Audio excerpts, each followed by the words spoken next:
Because we gon' push and mash, we gon' push and mash, we gon' push and mash, we gon' push and mash, for that money, we gon' push and mash. Hey now, say now, it's Hustle Mom Martina with another episode of Mashing with Martina. My guest today is from Dallas, Texas.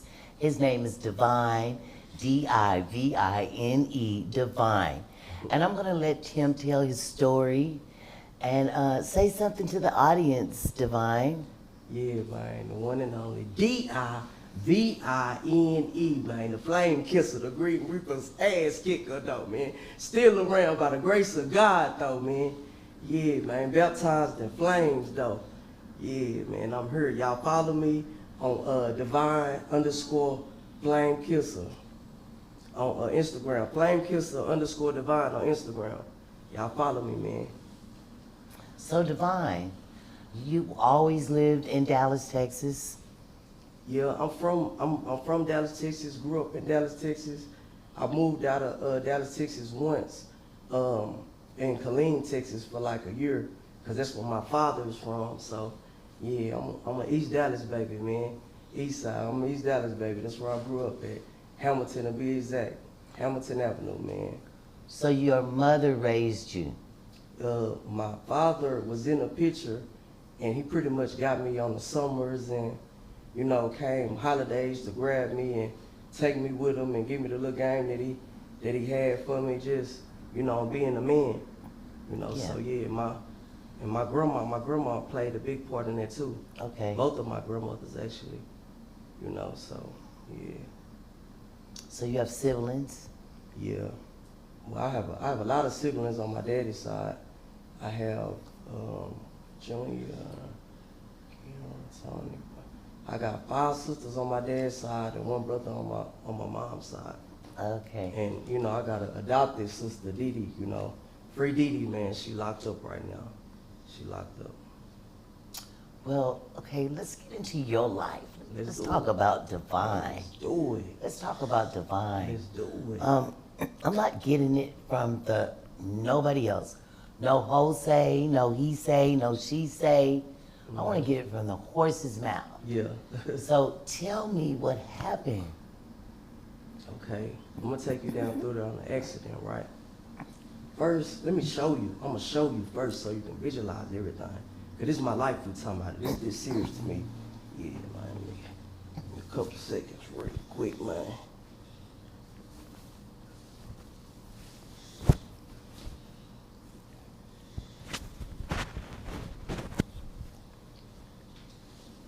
Still got my mic right. Got my mic. Yes, everything is copacetic. Can y'all hear me? Yeah. Yeah, man, we're gonna do it like this, man. Now this is what y'all face to look at right here. The real strip burn. You dig what I'm saying? I'm gonna take y'all down through there on what happened to me. You know, so of course, you know, I was in the streets, you know, and I lived my life like it was a movie, man. Divine gonna step out and pop it everywhere I go and kick it, and you know what I'm saying? That's just me, man. So, you know, I was in my vet one day and I was drinking and driving. So, hey, out there, if y'all drinking and driving, y'all better stop, man. Because y'all might not make it out like I did, man. You know, God, y'all might have the grace of God over y'all life like I did. You know what I'm saying? So, yeah. And I got into a little altercation with some people, you know, and what ended up happening is I ended up falling asleep behind the wheel, man. And the crazy thing about falling asleep behind the wheel, I was already nodding off. I was nodding off. And as I was nodding off, it was like, it just, like, it was the spiritual world. Because that's where I feel like it came from. Because when you have dreams, you're in the spiritual world. So I nodded off, and it was crazy because as soon as I had the dream, I had a dream that I ran my Corvette into something and it exploded. But it was actually happening in real life. Because you know how you driving and you know you dozing off. What's on your mind? Oh, I don't want to wreck, man. I don't want to wreck. Let me shake back. I should have pulled over. You know, so yeah, that's how the car ended up exploding or whatever. You know, so as soon as the car caught a fire, I must have still been sleeping, knocked out.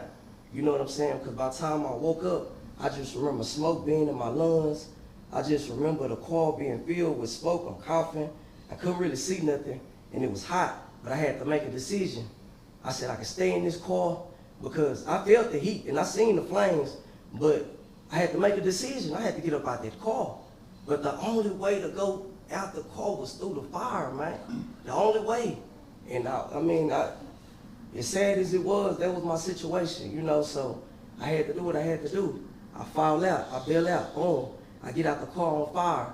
And mind you, this out the club hours, so it's about 5:30, almost 6 in the morning in the El Paso. And anybody that been to El Paso know, El Paso don't have no grass out there. So I know God had a purpose for me. I'm gonna tell you why. Because right by the house when I caught on fire, right there at that same house that I crashed at, I hit the tree. It was a sprinkler on, a sprinkler system, man. And the rest of the street, you know what I'm saying? My brother was telling me this was after the accident that they had rocks. You know, they got rocks out there. So I made it out the car. I remember just running on fire, yelling. You know what I'm saying? Like, this shit about me. I'm yelling. And then I just remember collapsing in the sprinklers. You know what I'm saying? I collapsed in the sprinklers, and I really thought I died. I really thought I died there. I thought it was over with. Yeah, so I'm gonna fast forward you. So boom, I guess they had to life flight me. But when they life flighted me, it was crazy because that's why it go back to the spiritual world. I was still in a dream. For being unconscious. I guess they doped me up. But as I was in this helicopter, the crazy part about it, I was having a dream. I was running in the building. I'm running in some unfamiliar building all the way at the top. And there was a little boy. And the little boy was like, come with me, come on. And I'm like, but something in my spirit told me, man, follow this little boy. I don't know what, follow him. You know what I'm saying? I don't know where we was running from, but I ran. And then it was a whole bunch of water. So the little boy jumped and he dove. And it was crazy because it was a helicopter going by. And I knew I had to make the jump, but I didn't want to make the jump. You know how you get butterflies before you finna do something? That's the feeling I got in the dream. So, I stayed there for like a couple of seconds and I waited. So I jumped. As soon as I jumped, I grabbed the rope to the helicopter. You know what I mean? So I think that was like a turning point. I think that was me making a decision in the spiritual world to grab that rope. Just taught me like, okay, this a live or die situation. You in control. You know what I'm saying? God got you, but you gotta fight. Show me what you wanna do. You know what I'm saying? So, I don't know, it was crazy. It hurt me. It was like an out-of-body experience because you said you was like dreaming. It was a spiritual experience because like I said, the dream I had when I was dozing off, that was crazy to me. The dream I had when I was dozing off was me dreaming that I was gonna have a wreck, and it happened, and everything happened like it happened. The helicopters and everything. The helicopter and that was a dream also. It was like an out-of-body experience. So, Divine, so when you got to the hospital, how many days that this calamity happened to you that you were unconscious and woke up and realized what happened to you? I'm gonna walk you through it. Let me walk you through it. Okay. And I'm gonna walk you through it because it's important to me and it's important to my story. And I'm gonna say this, right? When I got there, they had to life flight me from El Paso all the way to the North Texas, the biggest burn unit, the North Texas Tech University Hospital out there way in West Texas. So that's like a 4 or 5 hour flight. So I was fighting for my life. But this was important to me. When I got to the hospital, my family was up there. That's what made me live. My brother being, shout out to Lil Drummer, my little brother, shout out to G Baby, shout out to my mama, shout out to everybody that was there. My piece of game that was around me, both of y'all, shout out to everybody that was there at the time because, when you're going through a life situation like that, you know, like, you need your family, and this is why I say that, because I was in ICU fighting for my life. I wasn't conscious of it. I was just having a lot of bad dreams, and I feel like those bad dreams came from, you know, me living my life a certain way. It was like I was having a bunch of dark, crazy dreams and running from, it was a lot of dark dreams, you know? So having my family around kept me in touch with the physical world, because most people, when they get in comas, they end up dying and slipping away because they don't have that family support to keep them on this side. You know, you don't got no grandma like my grandma that's gonna walk around there quoting them Bible scriptures, man. You ain't got no mama like you might slip away. You know what I'm saying? So that's why I say, by the grace of God, I'm here, man. I'm here. You know what I'm saying? And everybody came up, you know, for support, you know what I mean? Especially my family. But what I do want to say, I love my P partners, man. I gotta say, I love my P partners out top. They also, you know, helped me get through it. Free Maserati shout, you know, calling on that phone. Boo out the great, man. Shout out, brother. Eli, all y'all that called Rooster, all y'all that called, getting me through what I was going through when I couldn't even talk with this hole in my motherfucking neck. You dig what I'm saying? Holes all in my neck, man. I can't talk, tubes in my, you know what I'm saying? And I'm out cut up in the stomach, you know what I'm saying, on feeding tubes. But they were popping it. Hey, P, get up, man. Yeah, man. I just remember them popping, and my mama gave me the phone like, hey, man, they love you, man. And I couldn't really talk, but I can hear them. And it's something in your spirit that make you fight. You gonna fight. You know what I'm saying? So having family is vital. The people that we treat good, you know, it's always a blessing to treat somebody good. You know, and sometimes, like, God put people in your life for a purpose. Yes. You gotta utilize that purpose. And also, I know that's true because it was, my mama told me that it was a dude 3 doors down, and he was in ICU too. He was burned up pretty bad, but my burns was worse than his. But he died. He died. And she told me, in her opinion, it's because he didn't have no family. Right. He didn't have nobody to fight. So he, you know, when you got your family fighting with you, you can, you know what I'm saying, you can pretty much pull through it. You get a Pretty much support pull it. system. Yeah, that you can pull through it, you know. So when you was conscious, you heard them praying, you heard them talking to you. Yeah. And so, you know, I always wonder that. I'm gonna tell you, when they brought me in the hospital, I couldn't talk, you know, but I heard my mother crying, I heard my brother crying, I heard, you know, I just heard all their voices, but I know I had to be strong. So what I did, you know, I ain't, you know, I'm a street nigga, man. You dig what I'm saying? So I'm gonna tell you like this. I've been to the penitentiary, you know, down on Burning Hill, down on Clemens Unit, man.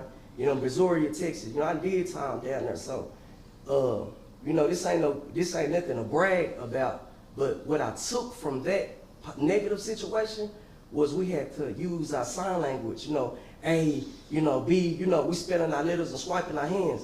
So I couldn't talk at the time.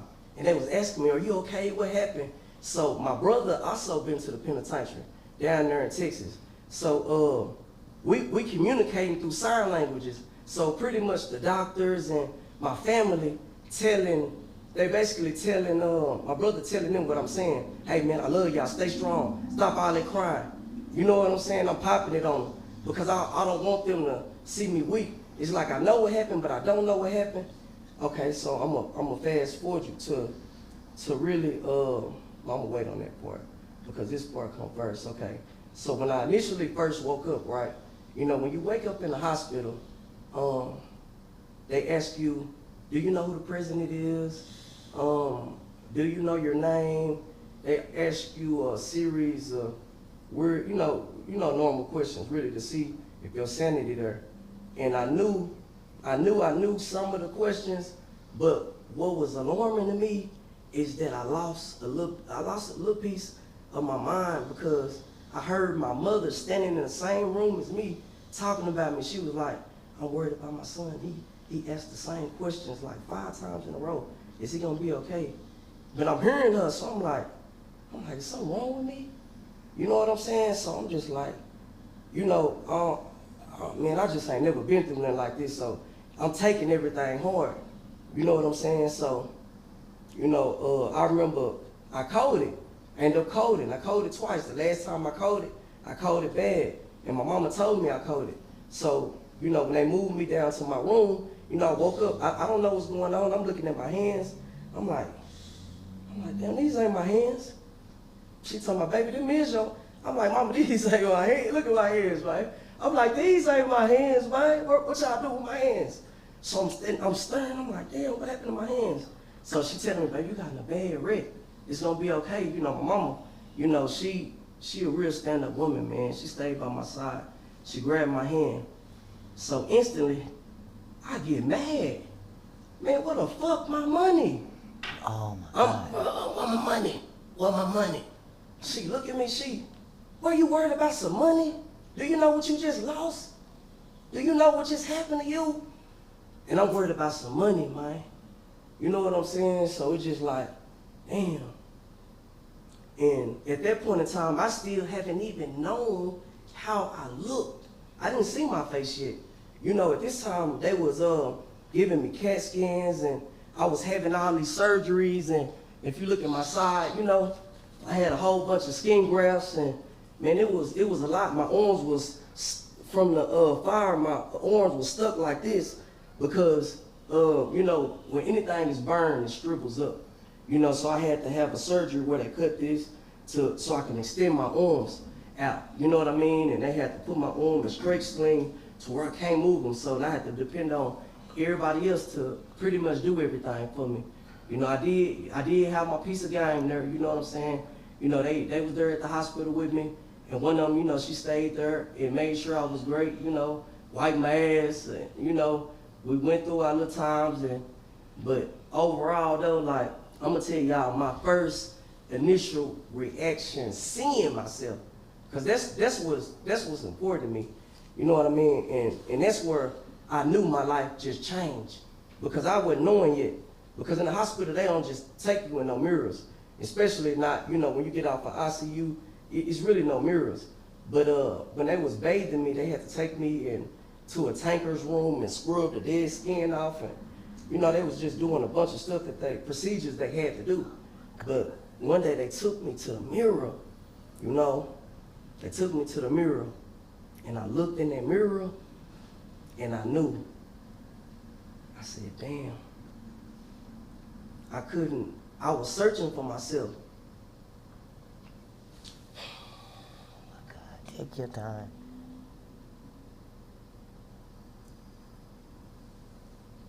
I was searching for myself, bro, and I had seen my natural born self that I've been for 34 years, man.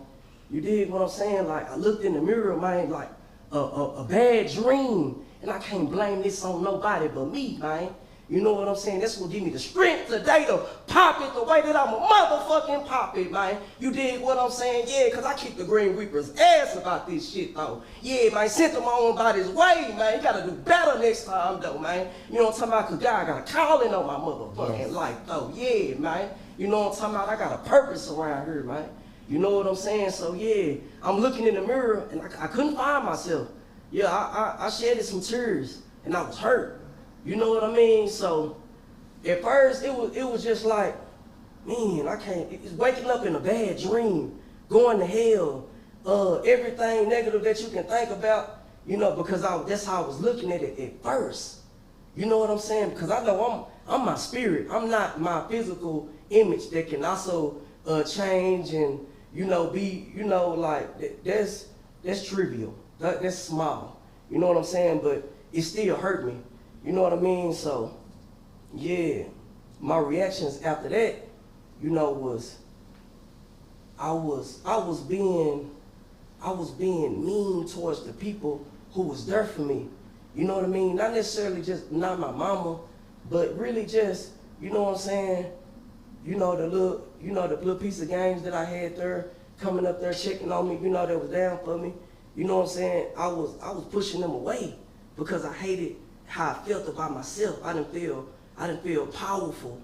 You know what I'm saying? I didn't feel like divine. I felt like him up here, but it was a disconnect when you don't see the same person that you have a relationship with when you look in that mirror. So I had to find my eyes. I had to search for myself. You know what I'm saying? And that day started my journey, man. That day started my journey. I'm gonna say that. I'm gonna say that day right there, it started my journey. You know, and I had a decision to make. You know, because I got I got a grandmother, right? And my grandmother grew up in Killeen, Texas. You know, and my grandma's very spiritual. Shout out to Yaya. I love you, baby. Shout out to Yaya. Bernadette Battle. You gonna be big. You gonna be big. Hey man, my grandma, she gonna give you some verses, and you know I got a spiritual grandmother too, man. And she came over there. She prayed over me, you know. But my grandma always told me while I was in these streets. She always told me, you know. One day I pulled up, you know. I'm G-wagging out there, you know. I'm deep, I'm popping out with, you know. I pop out, you know. They open the doors for me because that's in the lifestyle that I live in. That's the way that I was living, and that's what I believed in, you know, and I glorified that at the time, you know what I'm saying? But I got to go back in there. I got to take y'all down through there, you know. That was then, you know. So I used to bring these women that was in my life in the streets around my grandmother, and she'll be happy to see me, but she, you know, she'll be nice to them and stuff like that. But she always tell them, hey baby, I don't care what you in these streets doing. You belong, yeah, you got a calling on your life. You take Jesus with you everywhere you go. You take God with you. You know you can talk to God. You better than what you're doing. I'm not trying to change what you're doing.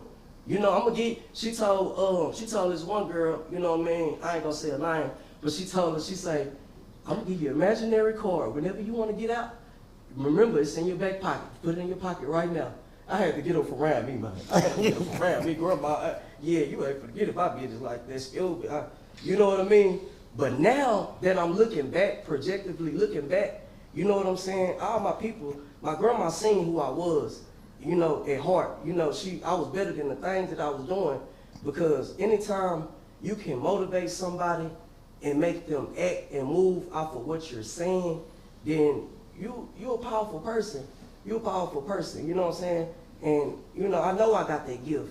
So now my biggest focus going forward is motivating people, putting them in a position, you know what I mean? Because it's a lot of burn survivors out there. Y'all not getting outside. And I want you to get outside. Look at my head, man. I'm not scared of y'all. Look at my head, man.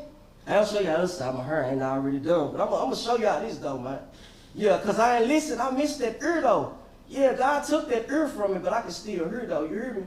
Okay. You know what I'm talking about? Yeah, he gonna take God. Hey, God will give it, he'll take it away. Yes. You know what I'm saying? If you take it for granted. Yeah, I thought, man, you couldn't tell me Divine wasn't Superman up out here these streets, though. You know what I'm saying? So, yeah, that's the mentality that I had. So, you know, I'm gonna say something good that I can take from that bad situation. I can take that it humbled me. You know, and when you humble, you're able to hear things that you normally don't hear, because I was a talkative person. I talked so much that I wasn't hearing some of the things that I was supposed to hear, because I always thought it was power in my voice, it was power in my words. And that's, you know, that's pretty much how I got through life. Asking, you know what I'm saying, being, you know, just a type of way to where I know, okay, I gotta use my words. I gotta connect. I know how to connect, you know. So, man, life is just, it changed for me, man. Life changed for me. Life changed for me, man. And I'm glad, I'm just glad that, because like I said, one positive thing, I used to have tattoos over my face, and a lot of days I used to wake up and say, damn man, I wanna get these tattoos off my face. Could never find nobody who could really permanently take them off.